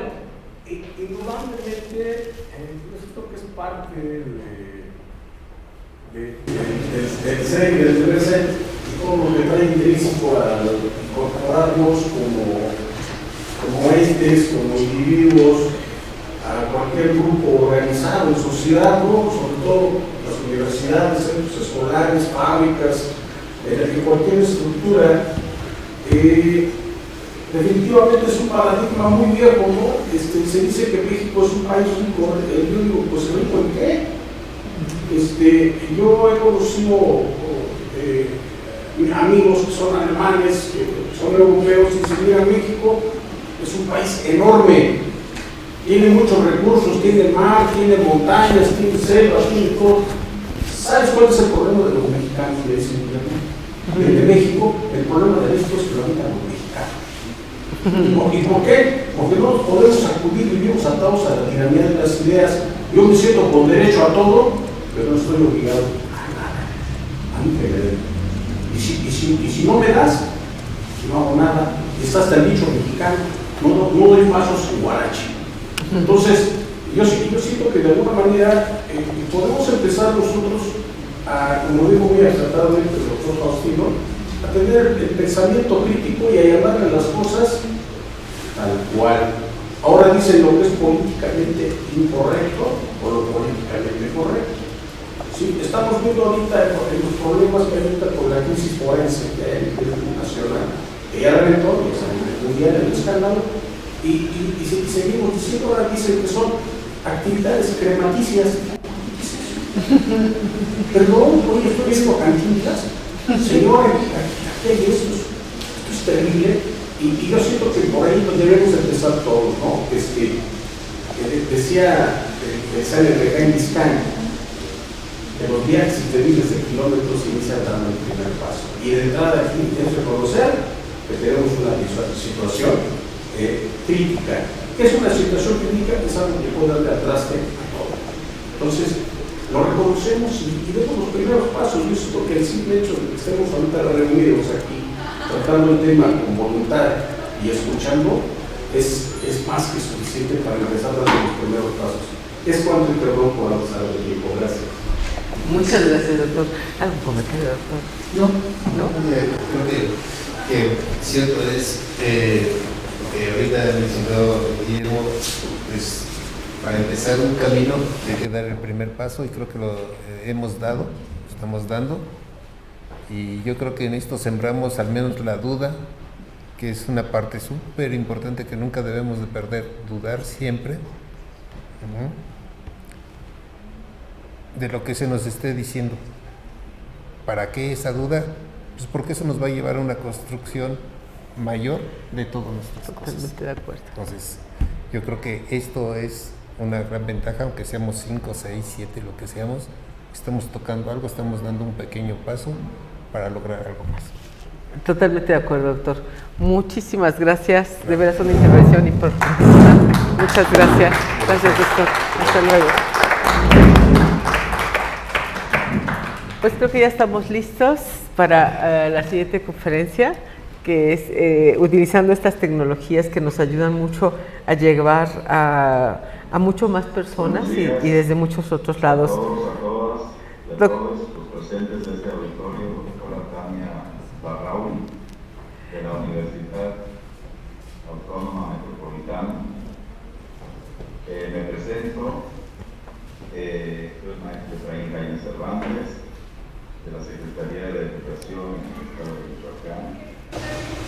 Tocó mi ponencia sobre los derechos y obligaciones de los alumnos, docentes y autoridades educativas.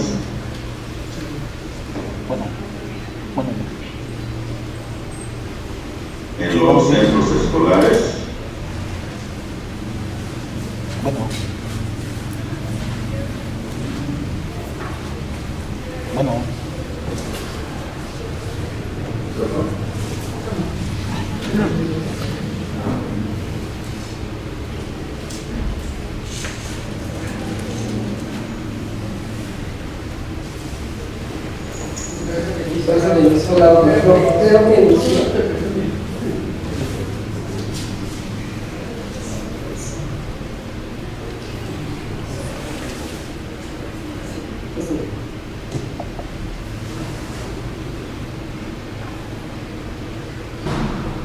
Muy bien.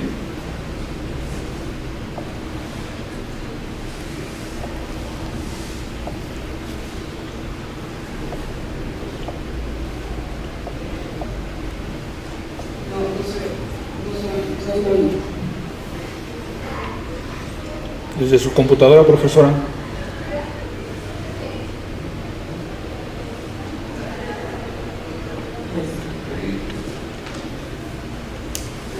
¿Me puede volver a empezar, por favor? Es que no se escuchó nada. ¿Y se escucha? Sí. Ya.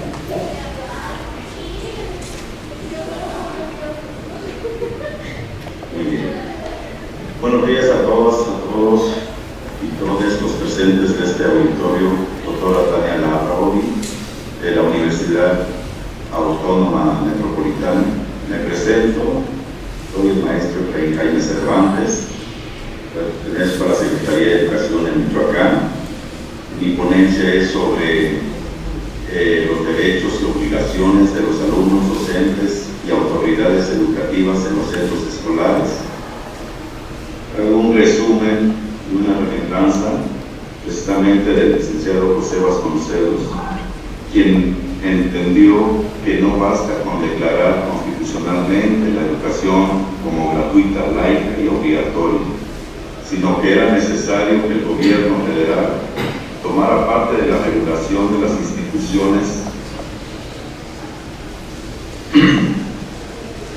para impartir la educación en todo el país, no solo en el Distrito Federal, sino que en todo el territorio nacional, para el desarrollo académico de generaciones de mexicanos por venir en décadas siguientes y hasta la actualidad, nos recuerda que más allá de la posesión que se ocupa en la sociedad, el deseo de contribuir a la formación de una sociedad más justa no debería nunca tomarse a la ligera, ni como estudiante, ni como maestro, ni como funcionario.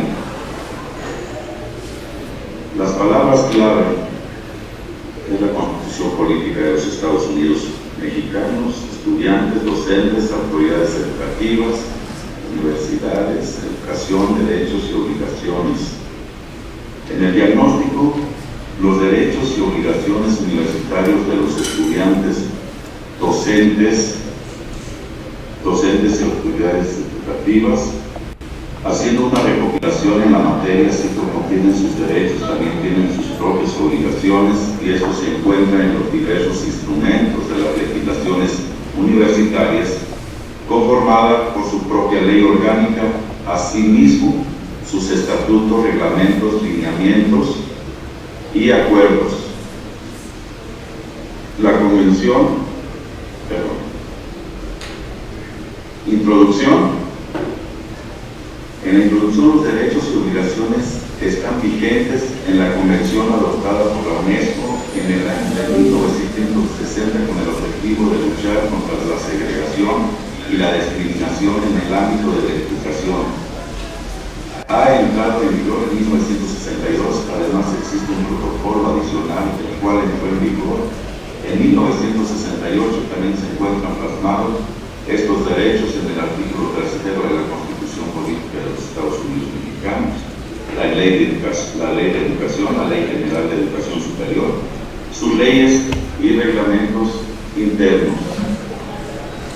Y también en la Convención contra la discriminación en la educación refiere el término de discriminación a toda distinción, exclusión, limitación o preferencia fundada en la raza, color, sexo, idioma, religión, opinión política o de otro tipo, origen nacional o social, posición económica o nacimiento, tenga por objeto o por resultado anular o alterar la igualdad de trato de la educación y en particular excluir a una persona o grupo de personas de acceso a la educación de cualquier tipo o nivel, limitar a cualquier persona o grupo de personas a la educación en el nivel inferior o superior, ya que la gran mayoría de las universidades fomentan la igualdad, oportunidad de facilitar la educación superior y promueve la diversidad y creando un ambiente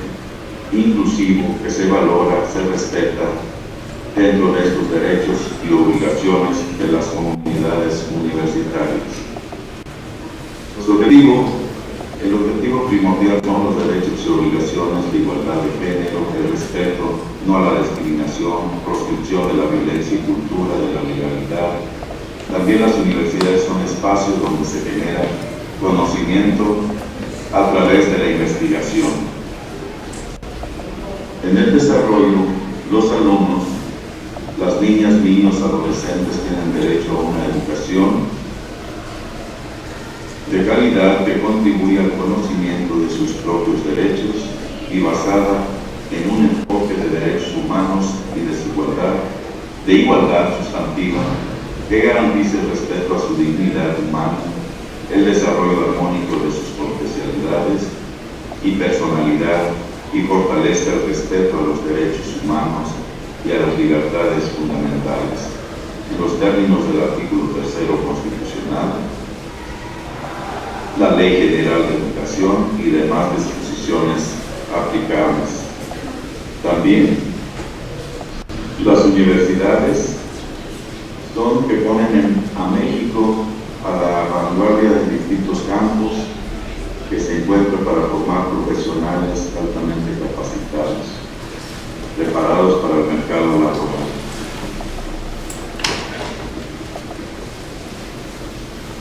En los docentes, ¿cuál es la función de un docente? El docente universitario tiene gran responsabilidad dentro de la comunidad académica, además de dictar conferencias, seminarios y clases de laboratorio, realiza exámenes, diseña evaluaciones y participa en actividades de investigación dentro de su área de especialización. Por lo general, quienes enseñan en las universidades cuentan con estudios avanzados que les permite adquirir el nivel de experiencia requerido para mantener la atención de los estudiantes y despertar su interés por el aprendizaje. Los programas educativos en universidades de México están diseñados para adaptarse a las necesidades actuales, lo que permite a los estudiantes adquirir habilidades relevantes.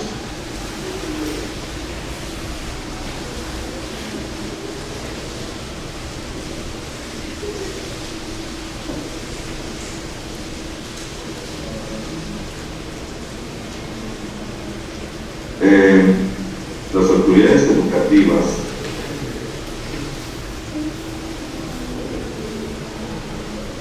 tienen instituciones que protegen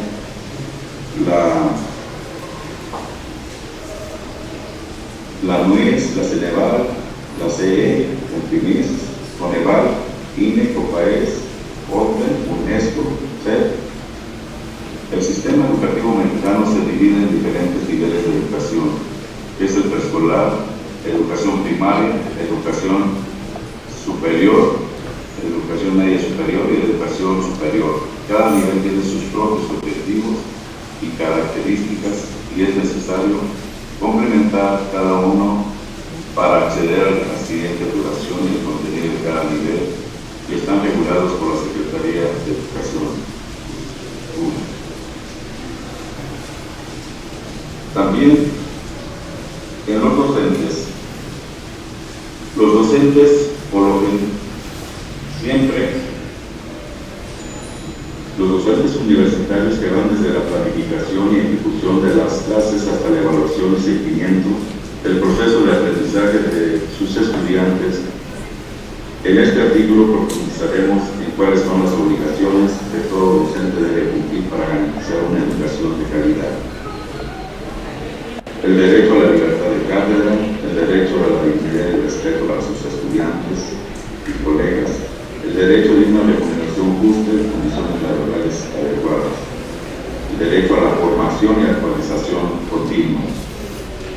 Y entre sus obligaciones es cumplir con el plan de estudios y los objetivos educativos establecidos, las obligaciones de evaluar de manera justa y objetiva a sus estudiantes, la obligación de fomentar el respeto a los derechos humanos y a la diversidad cultural, la obligación de mantener una conducta profesional en su trabajo.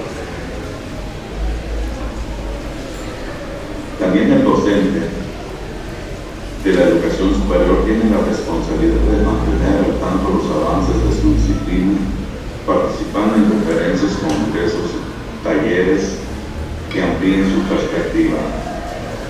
El profesor universitario se encarga de aplicar el sistema de evaluación justo. También, para cumplir con su misión de manera efectiva, debe poseer un conjunto de cualidades que definen el perfil del buen docente universitario. Planificar, preparar las clases, evaluar el progreso de los estudiantes, mantener la actitud profesional, crear un ambiente de aprendizaje positivo, comunicarse con los padres de los estudiantes, cumplir con su plan de estudio y participar en actividades extracurriculares. Los maestros deben participar y fomentar la relación más cercana con sus estudiantes y apoyándolos en sus intereses. La función del docente en el aula es quizás la más visible y obvia, que el profesor universitario planifique y ejecute estrategias que faciliten su aprendizaje. Entre sus responsabilidades principales es gestionar la planeación educativa con contenidos claros y actualizados, utilizar métodos de enseñanza para la participación activa, evaluar el progreso de los estudiantes de manera justa y objetiva. En esta función pedagógica, el docente consiste en promover el pensamiento crítico y la resolución esenciales para la formación de futuros profesionistas.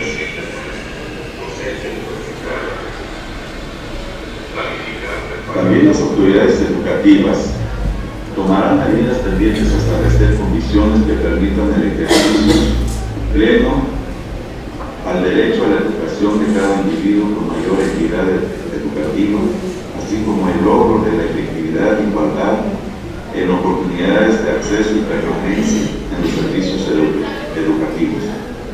Proporcionar la atención educativa que niñas, niños y adolescentes requieren para su pleno desarrollo, para lo cual los programas respectivos deben considerar circunstancias particulares y sus tradiciones culturales, establecer acciones afirmativas para garantizar el derecho a la educación de los adolescentes y grupos y regiones con mayor estado educativo y su carácter socioeconómico, físico, mental, de identidad cultural, origen étnico, nacional, situación migratoria, relacionadas con su preferencia sexual, creencias religiosas o prácticas culturales. Garantizar el pleno respeto al derecho de educación y a la inclusión de niños, niños, adolescentes con discapacidad en todos los niveles del sistema educativo nacional, desarrollando y aplicando normas y reglamentos que eviten su discriminación y las condiciones de accesibilidad en las instalaciones educativas en todas las universidades. En las conclusiones, tenemos que estos derechos y obligaciones deben de respetarse la dignidad de los alumnos, docentes y autoridades, no pudiendo ser objeto de tratos vejatorios o degradantes, derecho a la libertad de expresión sin perjuicio de los derechos de todos los miembros de la comunidad educativa y el respeto que merecen las instituciones. Todas las universidades son un motor clave para el desarrollo del país. Su labor no solo genera conocimiento, sino también impulsa la economía nacional y contribuye a una sociedad más equitativa y avanzada en los términos tecnológicos y científicos.